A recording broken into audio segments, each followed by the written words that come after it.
Hey y'all, it's Leslie, and I've got a haul today. Most of this came from Hobby Lobby, but I think there's something, or maybe a couple things that I'm going to show that I got at Kohl's or Target, or both. I don't know. But I have to start with the Christmas presents because my husband's about to come in, and I don't want him to see the one that I got for him. So my husband has a huge shop. We call it the Taj Mahal because, well, you can fit my house in it.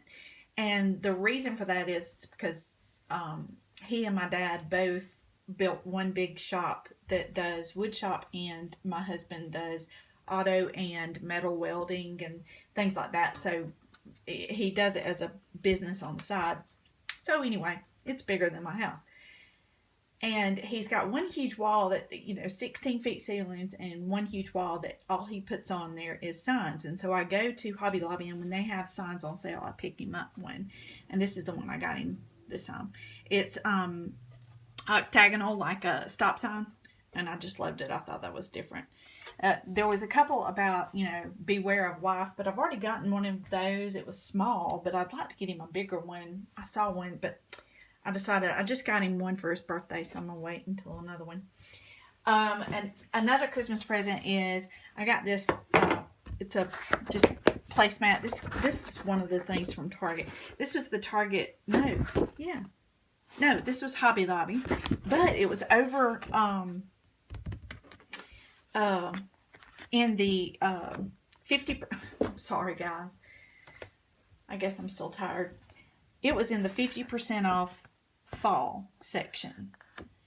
I was very surprised. We went on November 2nd, and they didn't even have the Halloween stuff on sale yet. Well, it was 50% off, but I kind of expected it to be a little more than that. But I also got my grandson one of these little plates. I think it's so cute.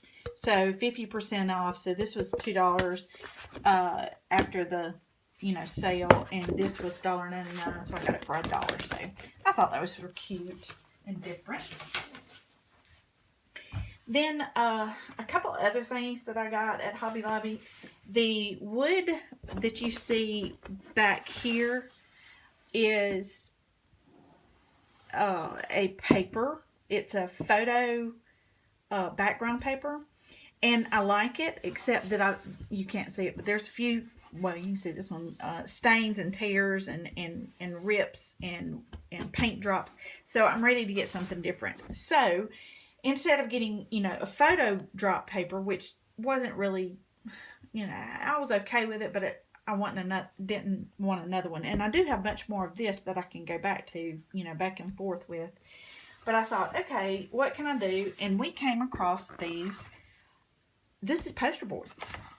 Yeah, you can get poster board that's like fully glittered and got roses on it and all kinds of stuff. But anyway, this is upside down. But okay, so it was $3, but this happened to be on sale in that section, and so I didn't realize it, but I got it for $1.50. So I mean, you think, oh, $3 for that, but it's cute, and it's going to be a great background for me to create on top of for filming. What I have is a white table, and it was painted with, my fault, I painted it with flat paint because I thought that's what I wanted. But when you paint with flat paint, when your pen slides across you lay down your scissors or a pen or your ruler and you slide it across the table, it leaves scuff marks. Yeah, that don't wipe off. So I've either got to repaint this whole table or use a piece of paper over the top of it. And I kind of like the paper because then, I'm not really messing up the table. My daughter also does videos, and she got this one poster board for her background, and it looks like notebook paper. Isn't that cute? I told her she needed to cut holes over on this side for it. Okay, now kind of the big deal here. This is going to take the most time. So I'm going to just kind of give you a heads up. Paper pads weren't on sale, but when I buy a paper pad, I will use 4, 5, maybe 10 sheets out of a 24 or 48 pack of paper. And then I've pretty much used my favorites, and once I use my favorites, I'm kind of done with it. Unless it's something that's kind of a neutral background, sort of like this, that's like a neutral background that I can use repeatedly in different ways and it doesn't get boring to me. Well, okay, so instead of getting paper pads, and this is what I used to do, was buy individual sheets. And then I started buying paper pads, and you will see I have an upcoming destash, and I think I've got 17 or 19 large flat, not the large, the tall, medium, flat rate boxes full of paper that I'm destashing because, you know, I'm done with it. And I probably should even pick out some more of it. But anyway, that's coming up soon. So I wanted to start. The very first papers, yeah, and I buy multiples when I do buy, especially something like this that can do so many things. So it looks like this on one side, and on the other side it's got this pink check, which I really love. This was My Mind's Eye. These were not on sale. Everything between, I don't know, maybe these were on sale, but I think it was everything between $49 and $69 or something like that was on sale. But I don't think these were, but I love them so much I got them anyway. Then my daughter got some. Let me show you hers first. She also racked up on the whole paper sale. These are some of the 8.5 by 11s. She loves music. She got several of those. This was a vellum. It wasn't on sale, but she's got 2 or 3 of these. But she loves music, I'm telling you, so she's got to have that for every project she does. She saw this and she said, Mama, look. She said, you could color this. And I said, well, why don't you color me one and make a Mother's Day card? So she got one of these. She's got a project planned for this. And I'll leave the link to her YouTube channel below if you're interested. She does a little bit of everything, so you might enjoy that. And then these are several papers of the same thing that she loved. And, all these were Paper Studio. Everything I got is Paper Studio except for the one that I showed you that was My Mind's Eye, Lost and Found. Okay, so, like I said, I do several. And I'm going to pause you just a moment and change the camera angle. Okay, I'm back. I wanted you to be able to see the whole sheets of paper. This is some that I always pick up when I go in, ones that have this floral motif. When I'm doing my journals, this is just a good standard because all of my journals that I end up making are the rustic and the vintage and the time worn. And this style right here has been really popular for some of the family and friends that I've been making journals for. So I got several of those. This again, this goes with the rustic, the time worn, the floral, the sweet, any of that. So I got a bunch of those. Yeah, kind of a ton of those. Yep, a bunch.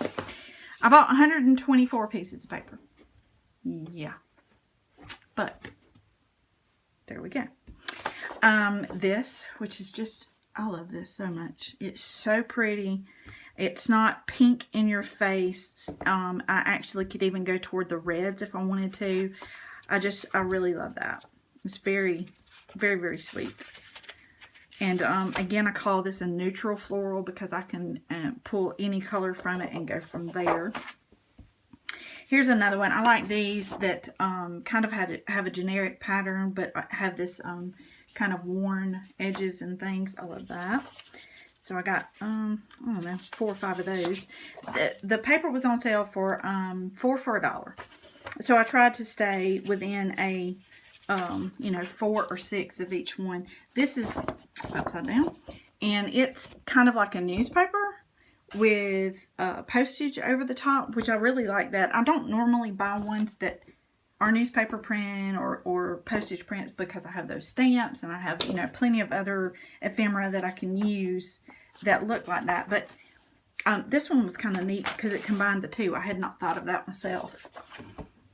Here's another one that kind of looks, I don't know, I think these floral and patterns like this remind me of wallpaper from the time period that I always feel like I'm making journals from, the turn of the century to the 40s time period. That's just what I feel. But this was done on the back of, or over the top of some, whatever that is, music. Music, Leslie. Okay, and, oh, would a light help? This time I have some of these. This is a just kind of a neutral background. This is a burlap with some stamping over the top. This one I got as a reminder. This would be a great project to do. I have some burlap paper already, and to do it over burlap would be very pretty. I got one of these to color. This one is a little brighter, a little less what I call neutral, because it does, being white, unless I tea dye this, and it takes the tea dye very well, this pushes me toward a more bright and that sort of colorful journal, which is great. I love doing those too, but I'm just saying this is a different feeling than the other ones I've shown you. Again, this is a different feeling. This kind of has a watercolor wash to it, that sort of feeling, and so I got that because I have a few other watercolor type papers that will blend with this. And then if I do any watercolor papers with it when I make a journal. So that would be a really pretty journal as well. Then I got several background papers like this. This one right here, I don't know. I got it. And then when I was flipping through and organizing and getting all the light kind of papers together a while ago, I was like, you know what? That kind of hurts my eyes. It makes me dizzy or something. So I'm not digging this paper right now. Maybe when I cut it and use it in a smaller section, it'll be better. So here's a red checker. I always get red gingham and black gingham because those are good, that go with that country feel that I love to do. This was in the Christmas section of papers, but I really loved it.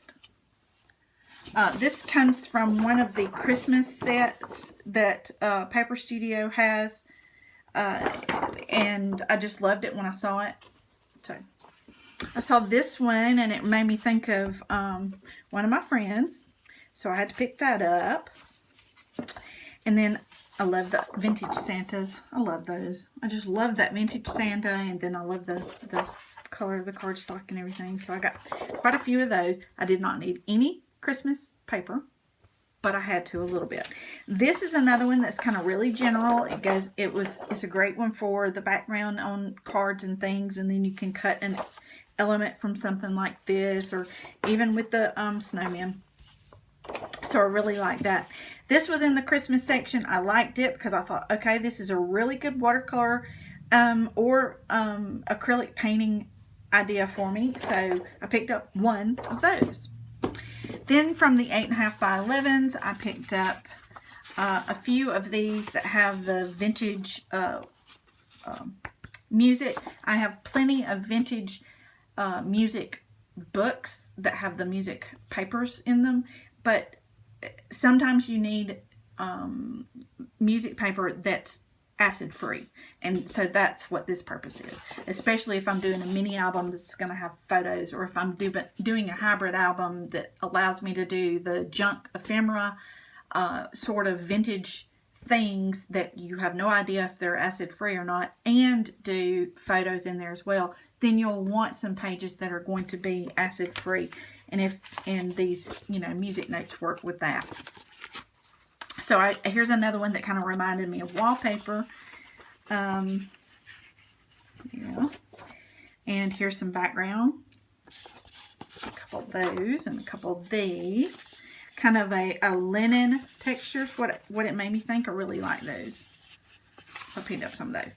And then red and white and blue, just really, I love them. And so I picked up this wood that's red, white, and blue, which I thought would be really great to make a card with. There's a background, and then there's the stars, so I could make a flag-ish type card, maybe. Is what I was thinking about. Or even a flag-ish type mixed media background. So hold your horses on that one. Here's some plaid that's great for Christmas and some stripes that's great for Christmas. Just some neutral backgrounds in the basic Christmas colors. I tend to stay with the basic Christmas colors. I used to expand and my mom even did me because I was like, oh, I just love all the colors at Christmas. And a few years there were some Christmas colors that were going around that were in the blues and the pinks and the purples and things like that. And my mom did a sewing needlepoint cross stitch of thing for me, and it's in all those colors. And you know, it just breaks my heart now that it wasn't done in the natural Christmas colors like she told me to. But anyway, I'm going to pause you one more time and then I'm going to come back. Oh, one more thing that's paper-like. When I was in the Tim Holtz section, which was 50% off, this was $4. So for $2, I got 24 of these papers, which are 5 inches by 8 inches. And it comes in these designs. And I really love these. I don't think they have any texture, but I can't really tell through the plastic. But I just love those patterns. The colors, again, really neutral. I can throw them in with pretty much any mini album or junk journal process that I'm doing. Okay, so all of this was paper related and the Christmas presents that I had to haul real quick. And I'll be back with another part that has the rest of it. I'm probably going to put it all in one video, but this is the part 1. Be right back.